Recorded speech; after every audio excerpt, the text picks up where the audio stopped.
Welcome back students, मैं आपका अपना डीपी सर। नीट ब्रह्मास्त्र एमसीक्यू सीरीज़ में आज हम लोग बात करेंगे अल्टरनेटिंग करंट से रिलेटेड सारे क्वेश्चन, टॉप 50 क्वेश्चंस जो मैं लेकर के आया हूँ। इन क्वेश्चंस के कॉन्सेप्ट को सीखने हैं और जैसा भी हो नीट में जो पेपर आएंगे, अगर बहुत टफ भी पेपर बनता है तो इस कॉन्सेप्ट के इर्द गिर्द ही रहेंगे, तो बहुत ध्यान से आपको देखने की ज़रूरत है। So let's start. हम लोग स्टार्ट करते हैं। The peak value of an alternating EMF of a given, एक EMF दिया गया है, ये E equal to E not cos omega T, और फ्रीक्वेंसी वोल्टेज 10 दिया गया है, फ्रीक्वेंसी 50 दिया गया और टाइम 1/600 पे पूछा जा रहा है। तो E equal to this is the 10 cos omega होता है 2 पाई इंटू एफ कितना दिया गया 50 और टाइम दिया गया 1/600, ये कट गया 36। सो E की वैल्यू आ जाएगी 10 कॉस पाई बाई 6 मतलब 30 डिग्री, यानी 10√3/2 डेट इज़ द 5√3 वोल्ट आपका। ये इंस्टेंटेनियस वोल्टेज है, ये जो E है इंस्टेंटेनियस वोल्टेज है। So 5√3 is the right answer आपका जो होगा यहाँ पे volt. So option number 2 is correct one. The voltage of AC source varies with the time according 100 sine and 100। ठीक है, तो एक बात बताओ, ये क्या है 2 sine A into cos B? ऐसा नहीं लग रहा है कि ये जो लिखा गया V इक्वल टू, ये कुछ ऐसा लिखा गया है 2 sine theta into cos theta, और V इक्वल टू क्या लिख देंगे 50 into 2 sign 100 pi T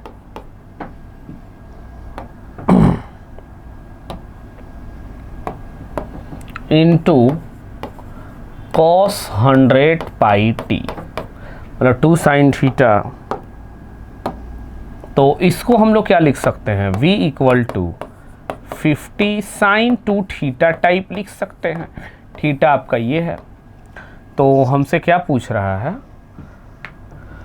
where T V is in volt, then the peak voltage is, peak voltage तो यही तो है आपका V not. So V not equal to 50 volt is the peak voltage. चूँकि ये आपका क्या हुआ और 2 थीटा में चला गया, और सबसे बढ़िया है 2 थीटा भी नहीं है, इसको थोड़ा सा और अच्छे से अगर दिमाग लगा सकते हो ना तो ऐसे भी लिख सकते हो 50 sine 200 pi T and this is the omega. 50 sine omega T, और देख रहे हो यही है आपका peak voltage. So 50 volt is the right answer, option number 3। An AC voltage is given by E equal to sin 2 pi t by t, then the mean average voltage calculated over, अच्छा mean average यानी V average जो लिखेंगे वो कितना, integration V dt upon integration dt। अब इसको solve करते हैं हम लोग। सो V average is equal to E naught V average equal to E naught sin 2 pi t by t integration upon integration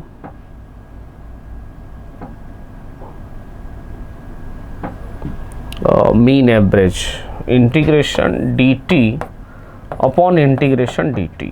ये हो जाएगा 0 से t/2 एंड दिस इज 0 से t/2। So V average E not बाहर कर लो, और 2 pi by T, ये T बाहर हो जाएगा, नीचे में आएगा 2 पाई, चूँकि डिवाइडेड में होता है। This is the minus cos 2 pi T by T, limit लगा दे अगर हम लोग 0 से t बाई 2, और ये हो गया आपका t बाई 2, ये 2 से 2 कैंसिल, t से t cancel. So v average is equal to E naught by pi, और एक बार रखेंगे हम लोग माइनस बाहर कर ले अगर, सो कॉस t बाई 2, ये देखो एक बार रखेंगे cos t by 2, so cos pi T minus 0। अब ये डिपेंड करेगा कि ये क्या होगा क्या नहीं होगा, ये कॉस पाई टी यानी टी पे डिपेंड करेगा। अगर टी आपका स्टार्टिंग है 0 है तब तो ये 0 भी, चूँकि ये भी वैल्यू कितना, एक मिनट, ये कॉस 0 होगा, सो कॉस 0 यहाँ 1 आएगा, सॉरी ये -1।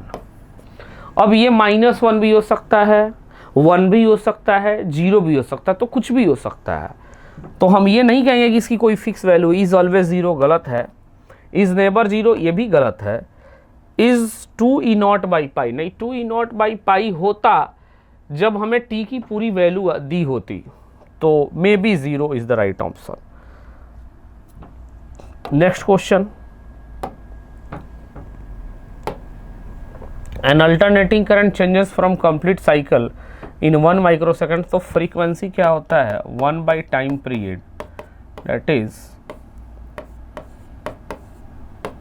10 power 6। An AC circuit the current is given I4 sin 100 pi T plus 30 degree, the current becomes maximum first time. अच्छा, यानी 4 sin 100 pi T plus pi by 6 कर दो इसको 30 डिग्री को। अब ये कह रहा है कि मैक्सिमम हो, तो मैक्सिमम तो 4 ही हो सकता है, फर्स्ट टाइम कब 4 होगा देखते हैं।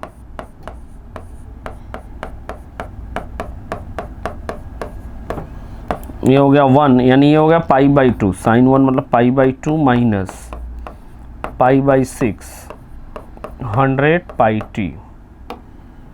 तो इस हिसाब से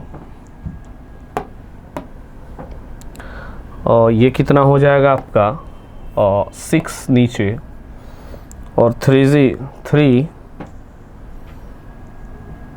2 और 6 2 3, यानी 2 pi is equal to 100 pi t, pi से पाई कैंसिल, टी की value 1/300 second is the right answer. So option number 2 is correct one. आप देख सकते हैं ये भी एक अच्छा सवाल है। If instantaneous value of current is I दिया गया है, ये इंस्टेंटेनियस वैल्यू है 10 sine into T, then the average current for the half cycle. Average current हमसे पूछ रहा है फॉर द हाफ साइकिल, ठीक है, यानी I average. So I average क्या होता है, I d t upon integration d t. तो आई एवरेज, और ऐसे भी होता है 2 I naught by 2 I naught by pi, यानी अगर मैं देखूं ऐसे भी तो हम लोग लिख सकते हैं, इतना बड़ा करने की जरूरत, डेरिवेशन तो करने की जरूरत ही नहीं है। 2 आई नॉट बाई पाई भी है हमारे लिए, तो 20 अपॉन 3.14 पाई की वैल्यू कितनी हो जाएगी 3.14। तो हम डायरेक्टली भी यहाँ से कर सकते हैं, 1 मिनट, 20 बाई 3.14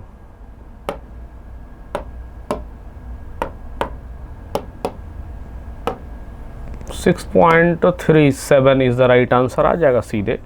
हमें ये तो फॉर्मूला हमें याद ही रखना है, डायरेक्ट ये भी, लेकिन हमें ये वैल्यू भी याद रखनी है।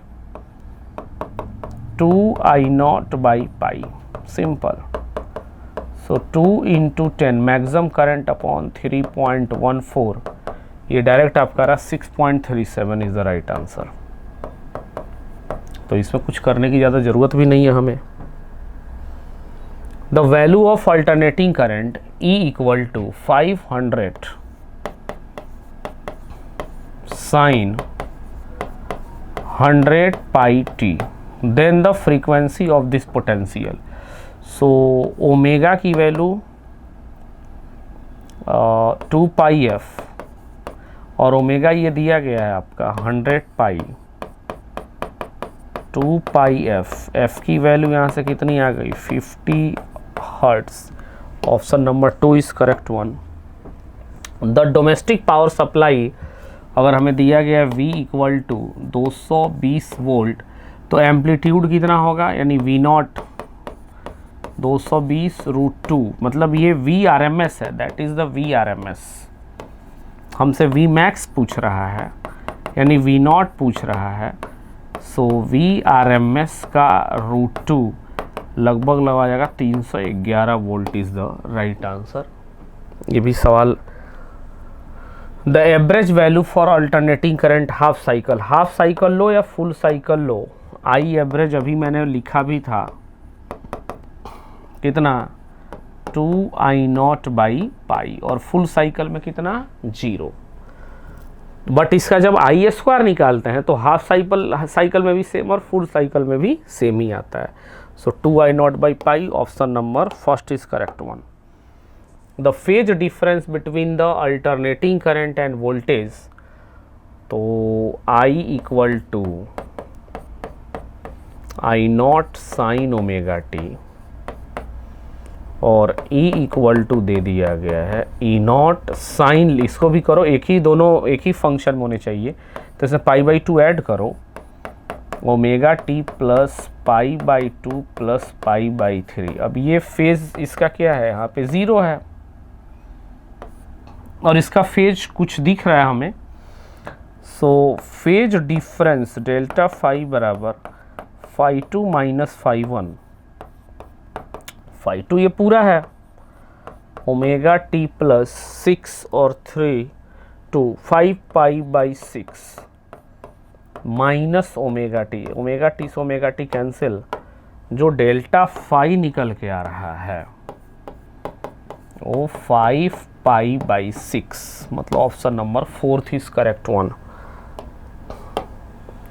Alternating current cannot be measured by direct current because the alternating current cannot pass through the emitter। नहीं, alternating current का एवरेज जो स्क्वायर वैल्यू यानी IRMS वैल्यू पास करती है। IRMS वैल्यू ले, या मैं ये बात करूँ IRMS वैल्यू जो होती है अल्टरनेटिंग करंट में, वो DC करंट के I के जस्ट ही जैसा ही होता है, कांस्टेंट।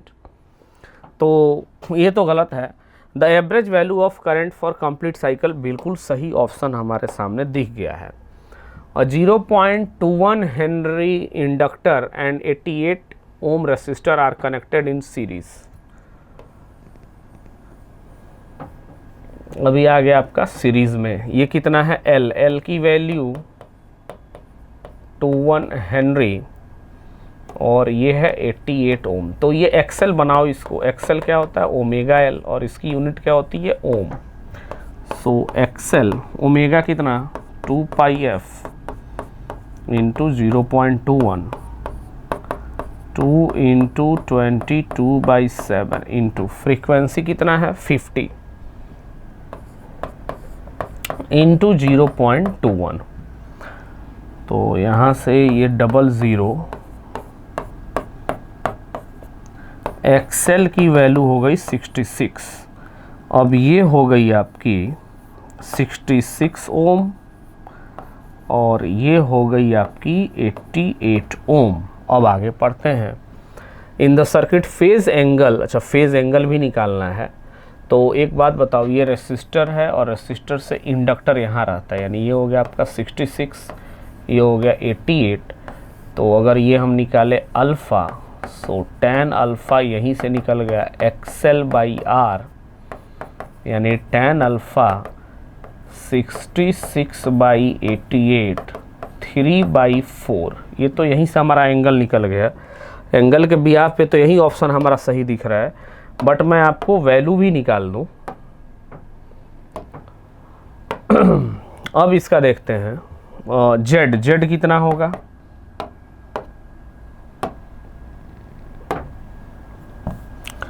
जेड जो दिख रहा है वो कितना होगा, √r² प्लस एक्सएल का स्क्वायर, यानी 88² प्लस 66²। तो ये कितना आ गया आपका, ये आ जाएगा 110 ओम। सो करंट कितना, 220 और ये इम्पीडेंस आपका 110, मतलब 2 ampere is the right answer. So बिल्कुल सही है। आगे बढ़ते हैं next. 100 volt AC source of an angular frequency omega 500 radian per second is connected to LCR circuit, जिसमें L, C और R दिया गया है, ऑल कनेक्टेड इन सीरीज। ये L, ये C, ये R, सभी के सभी सीरीज में जुड़े हैं। तो यहाँ से XL निकालो, ये XC निकालो और ये R निकालो। तो इस सर्किट में सबसे पहले इम्पीडेंस चेक करते हैं। इम्पीडेंस का वैल्यू क्या होता है, R² plus XL minus XC का होल स्क्वायर। ये आपका इम्पीडेंस होगा पूरा। अच्छा, सो Z R² की वैल्यू कितनी है, 10², यानी 10² प्लस ओमेगा L माइनस 1/ओमेगा C का स्क्वायर, ये 10²। ओमेगा L कितना है, यानी 2π ओमेगा, मतलब 500 ओमेगा 500 इंटू 0.8 और 2 ओमेगा L एंगुलर फ्रीक्वेंसी 0.8। ठीक है, तो ये हो गया आपका इंटू 0.8 माइनस 1/ओमेगा 500। C कितना है, 5 माइक्रोफैरड, ऊपर जाएगा 10 पावर 6 का स्क्वायर। सो Z पहले निकालें, 10² प्लस ये आएगा आपका 0.4000 माइनस ये आ जाएगा आपका 25, यानी 10 पावर 10,000 अपॉन 25, 2 2 4 ओमेगा C, एक minute, omega C 0.8, 5 microfarad, 10 power 6 ऊपर सही है, 25 और ये 1.400 होगा ना, सॉरी ये भी आपका 4000 नहीं 400 होगा, एक जीरो यहाँ से 400 होगा, सही है। माइनस ये भी आपका कितना 400, तो ये तो पूरा टर्म ही कट गया। जेड की वैल्यू कितनी 10, तो जो पूरे की पूरी ये दोनों तो मिलके क्या होगा, इनका कोई इम्पिडेंस ही नहीं है, नो रेसिस्टेंस। तो जब यहाँ इन दोनों का कोई नेट रेसिस्टेंस है ही नहीं, तो सर्किट में केवल एक ही रेसिस्टेंस, ओहो, सर्किट में केवल एक ही रेसिस्टेंस बच गया आपका, सिर्फ R। तो टोटल वोल्टेज फिर किसको मिल गया, the potential difference across the resistance is 100 volt. अच्छा सवाल था, very good. A pure resistive circuit element X, मतलब आपका इसमें सिर्फ रेसिस्टेंस है X connected to AC supply, and peak voltage of current equal to 5 ampere and supply peak voltage, मतलब इसका ई नॉट जो है वो कितना है 200। सो एक्स की वैल्यू कितनी आ गई बाई 5 यानी 40 ओम। और second circuit element Y connect to the same AC supply given the same value of peak current but current lags behind. Current lag मतलब वो क्या है, आपका क्वाइल है। करंट लैग कहाँ करेगा, प्योरली अगर इंडक्टिव सर्किट यानी इंडक्टर में करंट क्या होगा, लैग करेगा।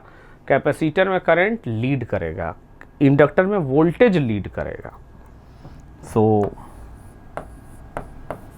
सेम है यहाँ पे अगर, तो एक्सएल भी कितना निकल जाएगा, ये एक्सआर है आपका, एक्सएल भी कितना निकल जाएगा 200/5 डेट इज द 40 ओम। अब जेड की value R square plus impedance तो इतना ही हो गया, यानी जेड बराबर आपका 40√2, ठीक है। और if the series is connected the same, what will be the RMS value of current, यानी आई आरएमएस पूछ रहा है, तो आरएमएस का क्या होगा, पीक बाई 2 और V RMS by Z. So I RMS, V RMS कितना होगा, पीक बाई 2 यानी 200/√2 और इम्पिडेंस कितना है 40√2 that is the 5/2 ampere is the right answer. ना ये आपका 5/2। If L R circuit, L दिया गया है आपका, एल आर सर्किट में एल देख लो, एल आपका है कितना 175/11 मिली हेनरी। आर दिया गया है आपका 12 ओम और वेरिएबल ईएमएफ जो भी है वी आरएमएस आपका दे दिया गया है, ठीक है। And frequency 50 hertz, the current amplitude circuit, okay. चलो सबसे पहले तो इसको एक्सेल बनाओ, एक्सेल जरूरी है। सो एक्सेल की value omega L 1/7, omega L मतलब 2πf, फ्रीक्वेंसी 50 हर्ट्ज। सो 2π का मतलब दिया गया है यहाँ पे 22/7 into 50 into L 11 into 10⁻³ sorry. तो ये कितना, ये हो गया आपका 2 और 3, नहीं 2 और 3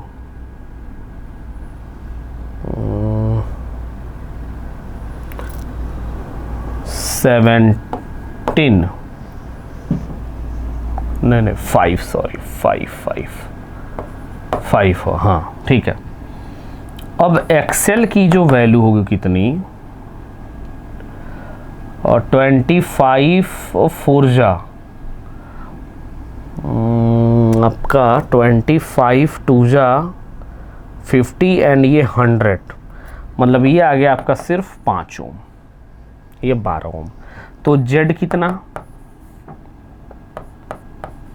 XL square plus R square यानी 5 square plus 12 square that is the 13 ohm आपका जेड निकला। अब क्या कह रहा है, द करंट एम्पलीट्यूड, तो ये वी आर एम एस है आपका, तो वी आर एम एस से हमें पीक पे जाना है।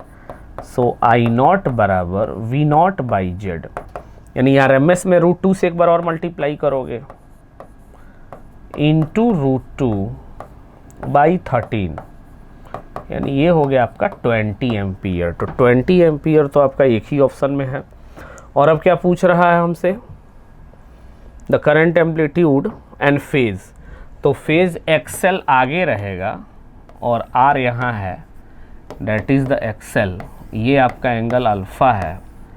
So tan alpha equal to XL by R, alpha बराबर tan इनवर्स 5/12।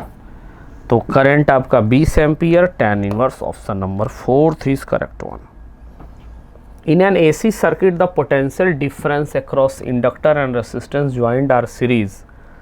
मतलब पोटेंशियल डिफरेंस अगर है तो V नेट कितना,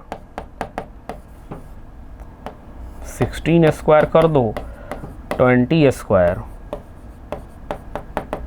ये हो गया आपका 256 प्लस 400 656, मतलब 25 से थोड़ा सा ज़्यादा। An AC voltage V equal to 200√2 sin 100t connected across circuit containing an AC ammeter at RMS value, the capacitor of capacity, the reading of ammeter। एक अच्छा सवाल है ये भी।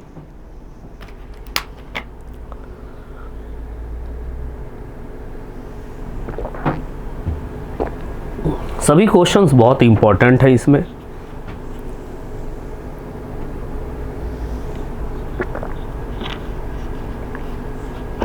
चलो देखते हैं next.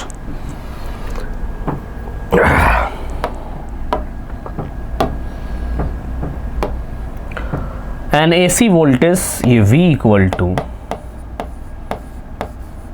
√2 sin 100t is connected across circuit containing AC. It reads RMS value and capacitor of capacity C जो दिया गया है 1 microfarad. The reading of ammeter is, मतलब I पूछ रहा है तो I कितना होगा V/XC। तो I कितना है 200√2 upon omega C. Omega C का मतलब, अच्छा ये कैपेसिटर जो रीडिंग करेगी वो RMS रीडिंग करेगी, तो एक बार और √2 कैपेसिटर कर रहा हूँ, जो भी एमीटर होगी ना हमेशा RMS वोल्टेज करेगी, तो ये तो आपका पीक वोल्टेज है, इसका √2 करो इंटू 1/ओमेगा-c हो जाएगा XC का वैल्यू, तो ओमेगा सी आपका ऊपर आ जाएगा। So that is the 200 into omega. Omega कितना 100 है,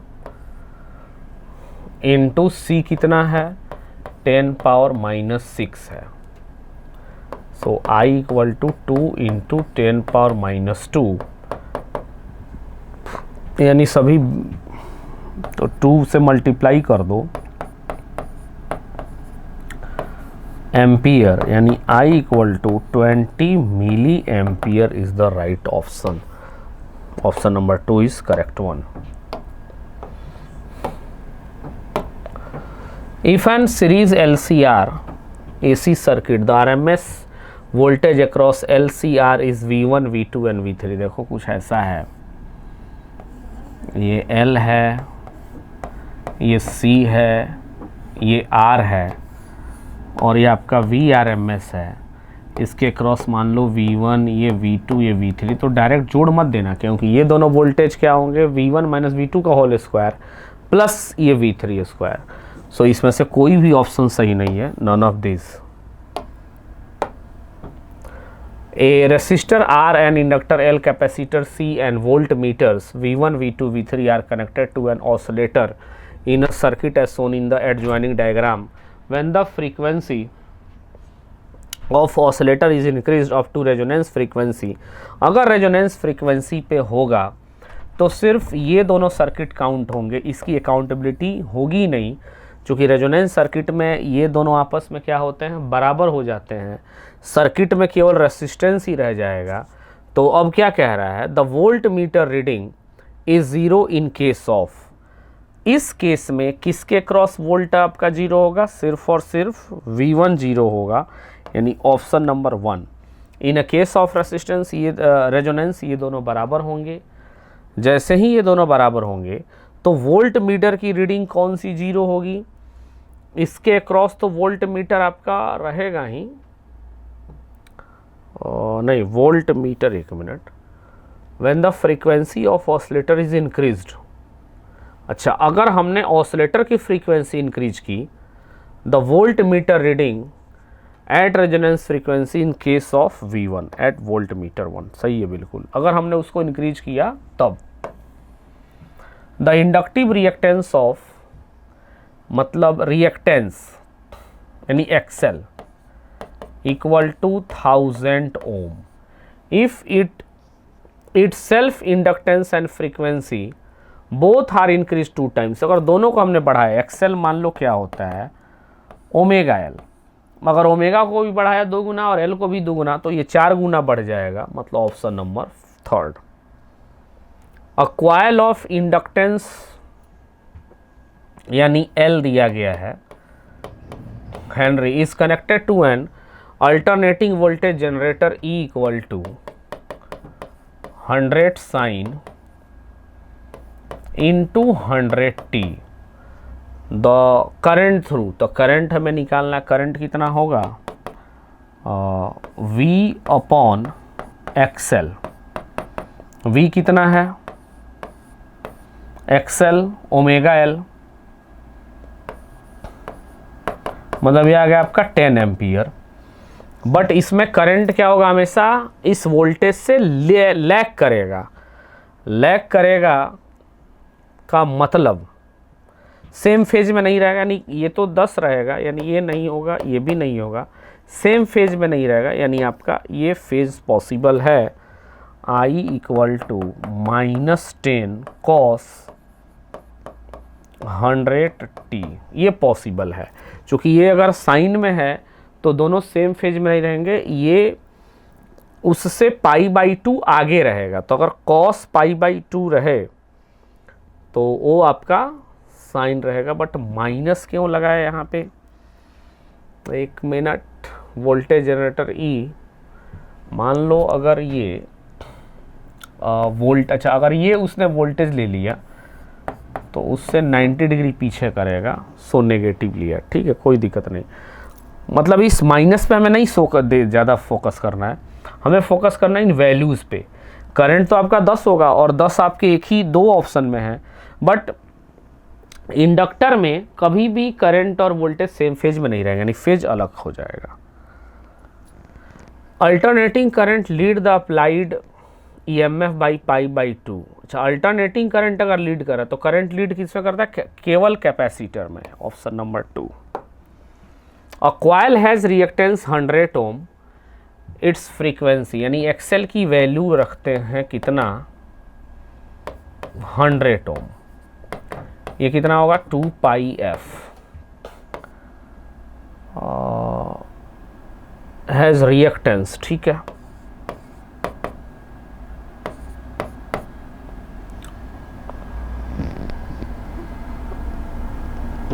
एक minute.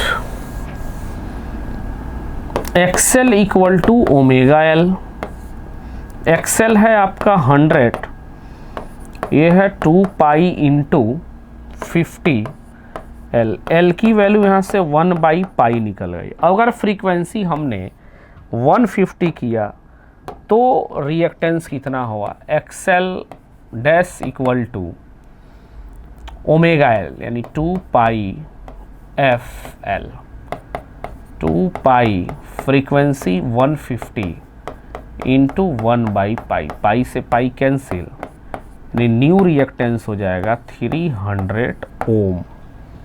Option number 2 is correct one. और resistance of 50 ohm and inductance of 20/π henry and capacitor of 5/π, voltage 230 and 50, the impedance of the circuit. चलो तो Z बराबर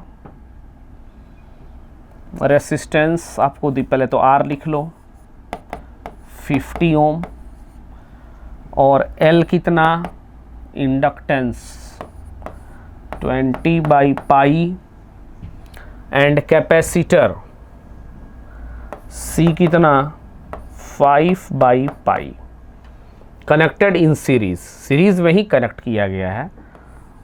L सी और are, यानी impedance की value under root R square plus XL minus XC का whole square.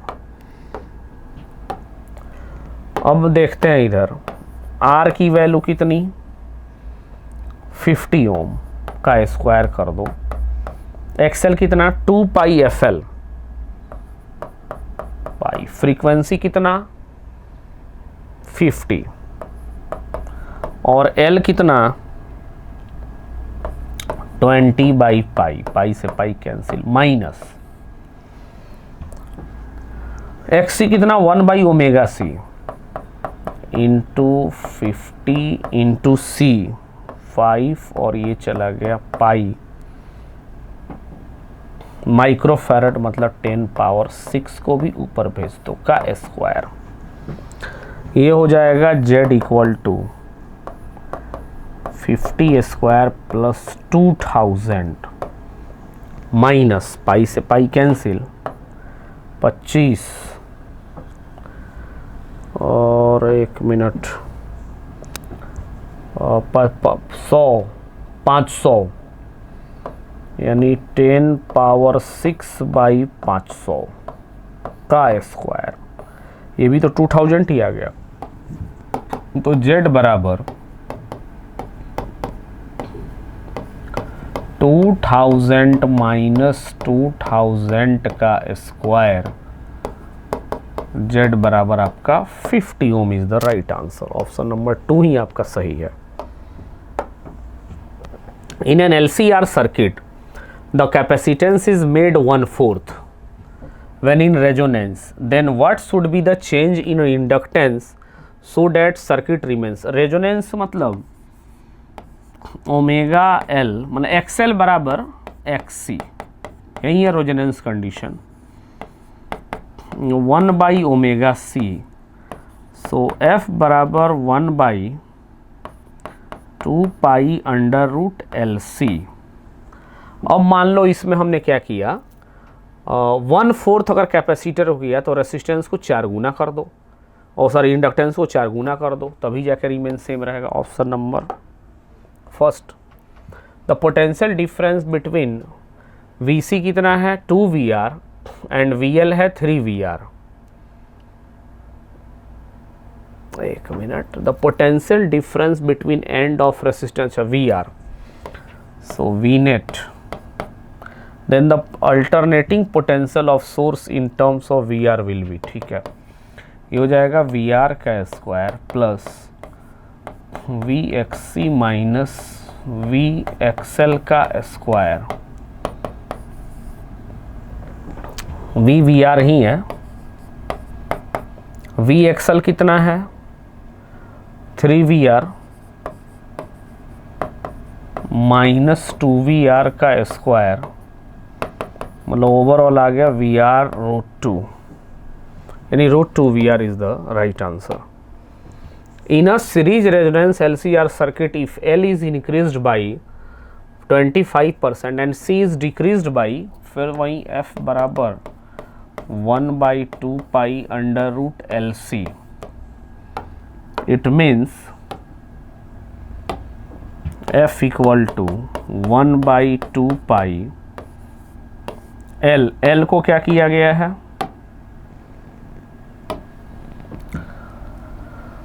L is increase मतलब 25% अगर increase किए तो L प्लस L/4 यानी 4L/5 इंटू कैपेसिटर को क्या किए डिक्रीज किए 20% यानी C माइनस C/5, तो 4C/5, एक मिनट, एक इंक्रीज्ड L प्लस L/4, वो गलत हो गया, ये 25% है ना, ये हो जाएगा L प्लस 25% इन L/4 यानी 5L/4 into C minus C/5 4C/5, मतलब ये F डैश बराबर 1/2 पाई अंडर रूट LC, यानी रिमेन सेम ही रहेगा, अनचेंज रहेगा, कोई उसमें अंतर नहीं है।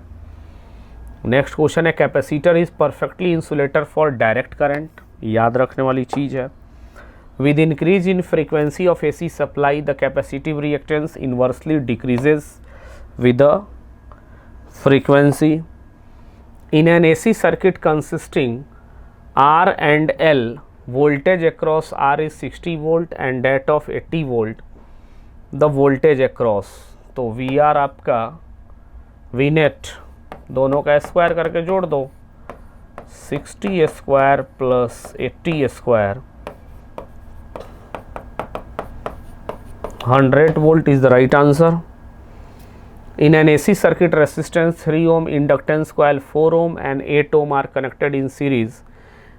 तो सबसे पहले हमें करंट निकालना है, तो Z बराबर निकाल लो कितना, 3 का स्क्वायर प्लस 8 माइनस 4 यानी 4 का स्क्वायर बराबर 5।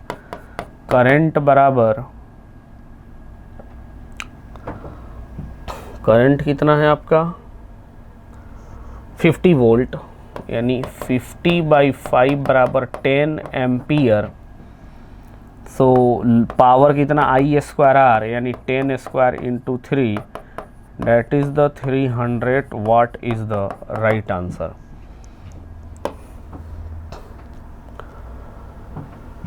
LR circuit 220 volt, if the potential difference inductor then the potential difference across resistance will be, so Vnet equal to VR square plus VXL का स्क्वायर। अगर हम LR सर्किट में देखें ऐसे तो ये होगा, और ये कितना आपका 220 का स्क्वायर माइनस बराबर VR का स्क्वायर, तो VR अब इससे तो कुछ कम ही होगा, बहुत ज़्यादा भी कम नहीं होगा, यानी ये ऑप्शन ही आपका सही है बिल्कुल। Volt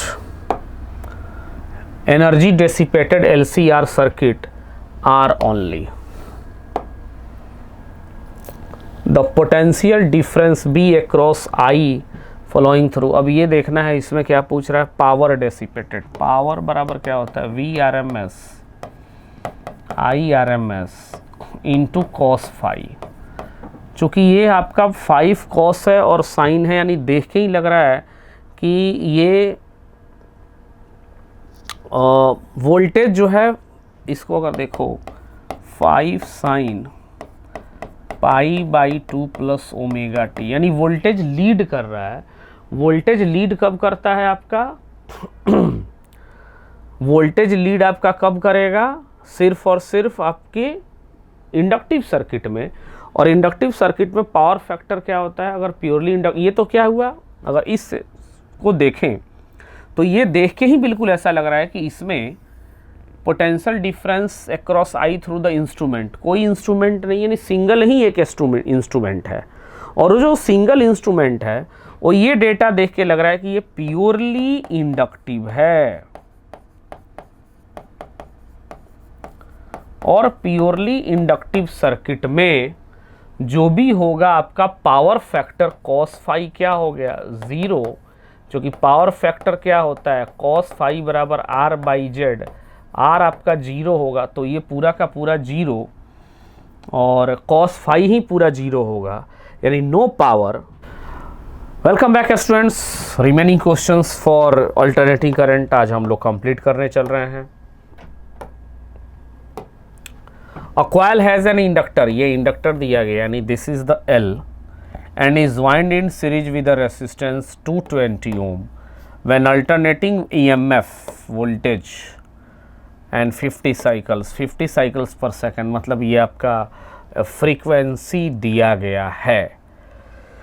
so XL equal to omega L 2 pi into 50 into 2.2 by pi, pi से पाई कैंसिल और एक ज़ीरो से ये डेसिमल भी कैंसिल, दैट इज़ द 220 ओम। अब ये भी 220 ओम है, ये भी 220 ओम है, तो Z बराबर under root R square plus XL का स्क्वायर मैं सीधे लिख सकता हूँ 220√2, जो कि दोनों को स्क्वायर करना 220√2। अब कह रहा है EMF RMS करंट आपसे पूछ रहा है। सो IRMS इक्वल टू 220/√2 ले लो और Z ले लो, मतलब टोटल वोल्टेज। तो ये तो आपका EMF है, E0 है।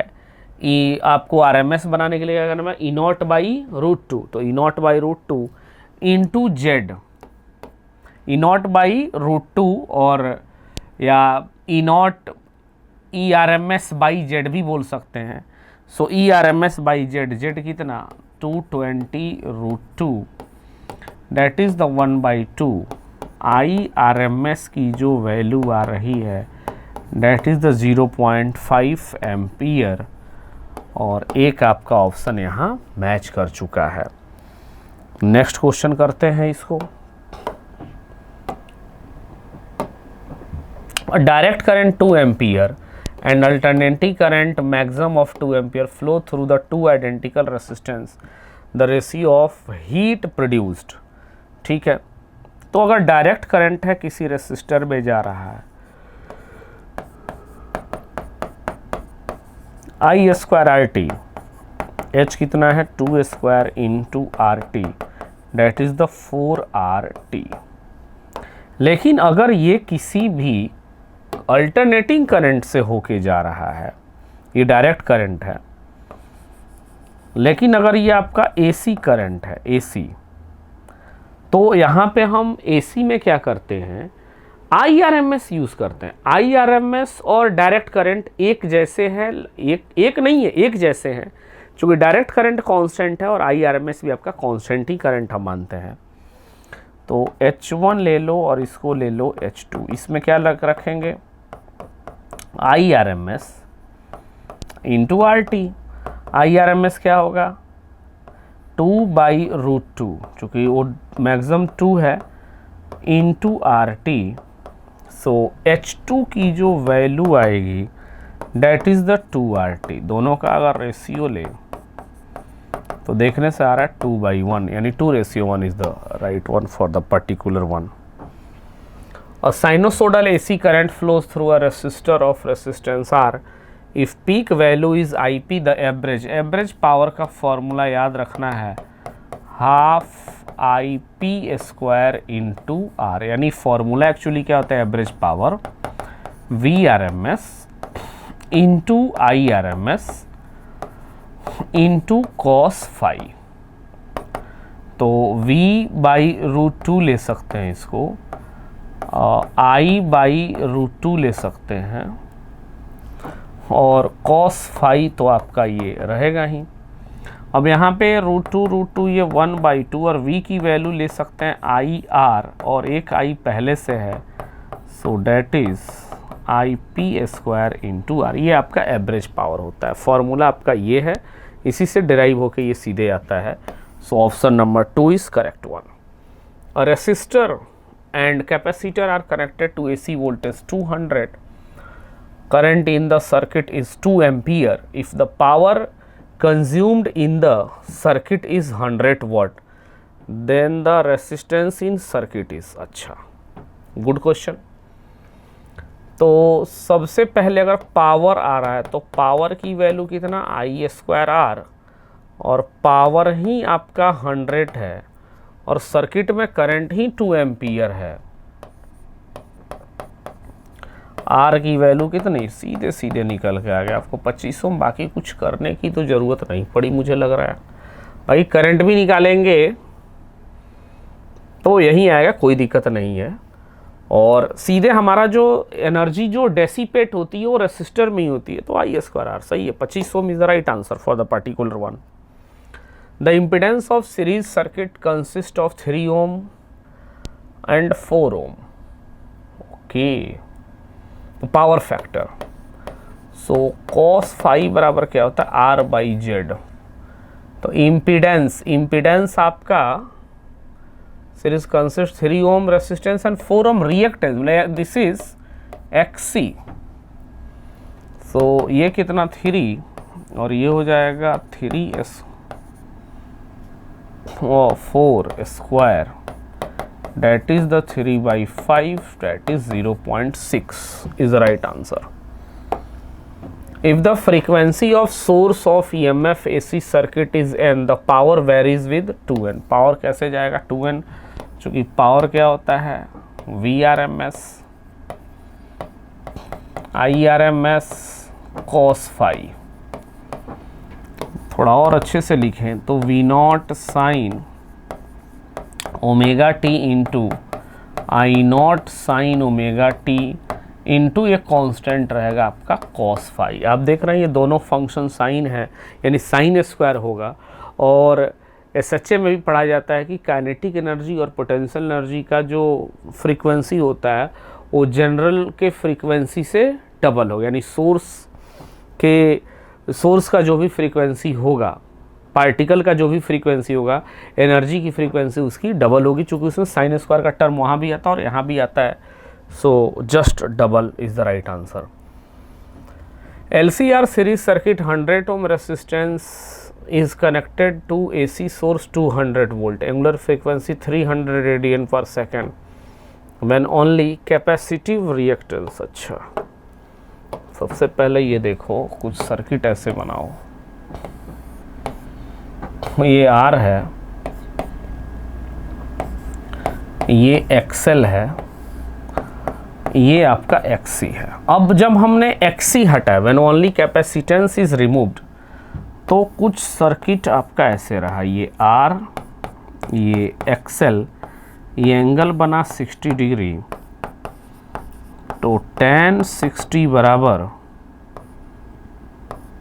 XL बाई R, यानी XL की वैल्यू R√3।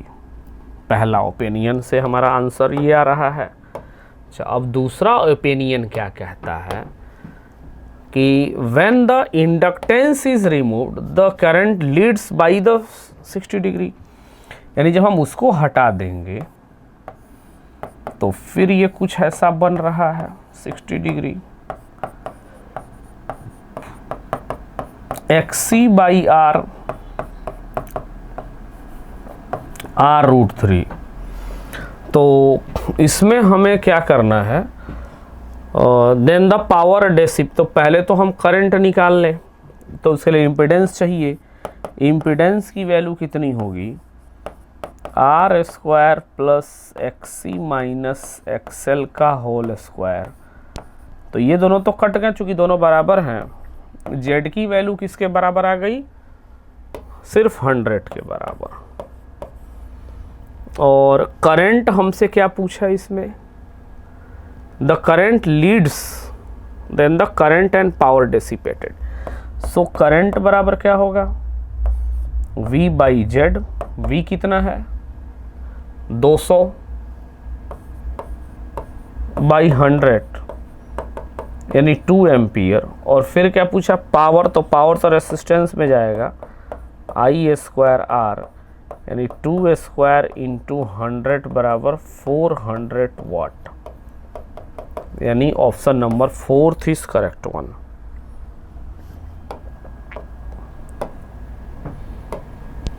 पावर फैक्टर में भी इक्वल टू 1, ये प्योरली इंडक्टिव में नहीं होगा, प्योरली कैपेसिटर में भी नहीं होगा, रेसिस्टर में हो सकता है और LCR में हो सकता है। तो प्योर रेसिस्टर में भी, अच्छा में भी इक्वल है, तो ये में भी इसमें तो 100% इक्वल 1 होगा।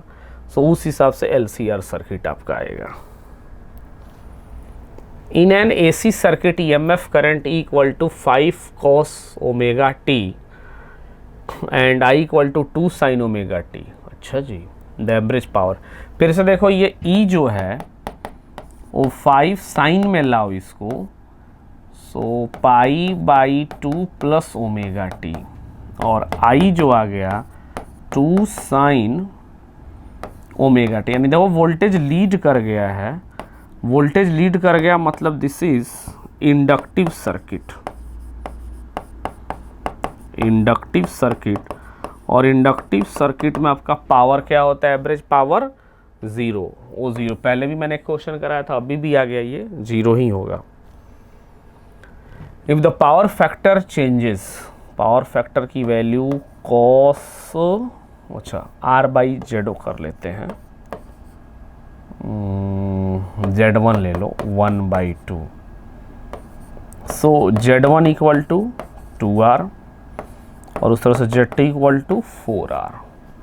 इंक्रीज इम्पिडेंस कितना हुआ, सो Z2 minus Z1 upon Z1 into 100%, 4R minus 2R upon 2R into 100%। So answer भी आपका क्या आ जाएगा, ये 100%। अ पावर ट्रांसफार्मर, चलिए ट्रांसफार्मर का भी क्वेश्चन आ गया आपका। A power transformer step up with a 1:8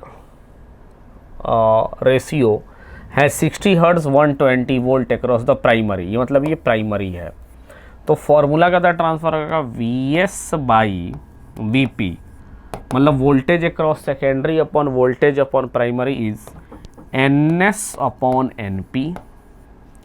so VS ये है आपका 120 और NS ये है आपका 8, यानी 8/1। सो VS यानी 960 वोल्ट।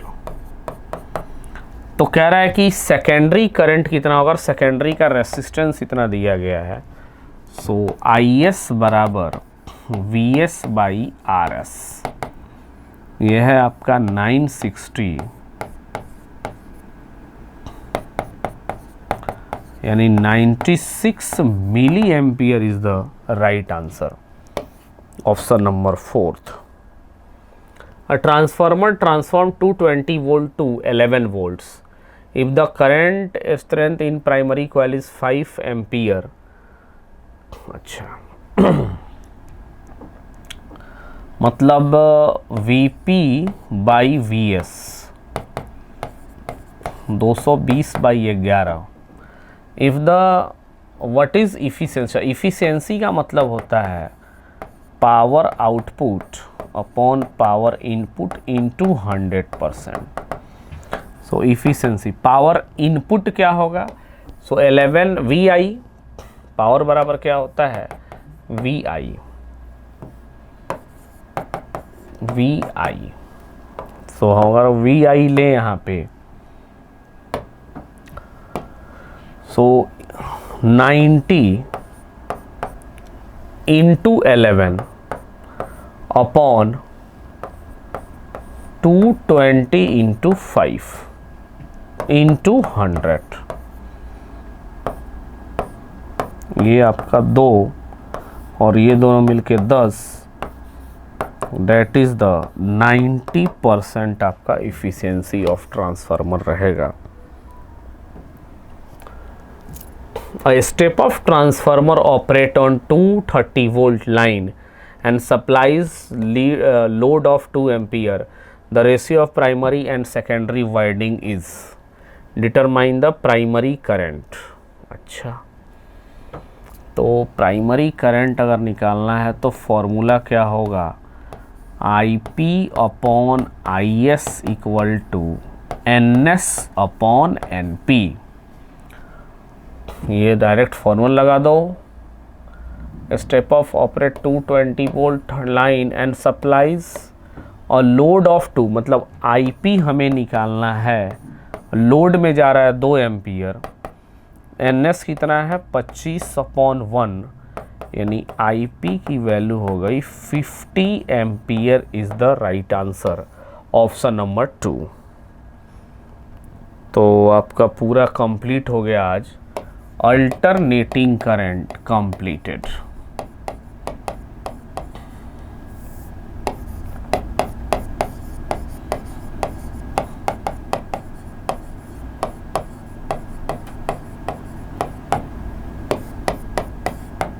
कंप्लीटेड। तो माय डियर स्टूडेंट्स, तैयारी आपकी बहुत अच्छी चल रही होगी, मैं उम्मीद करता हूँ, और ये तैयारी चलनी भी चाहिए बहुत अच्छे से। तो मेरी सारी शुभकामनाएं आपके साथ हैं, आप अच्छे से तैयारी करें, इस बार एग्ज़ाम जीतना है, ये जंग हमें जीत के रहेंगे हम लोग बिल्कुल। Okay bye, take care. बहुत बहुत धन्यवाद माय डियर स्टूडेंट्स।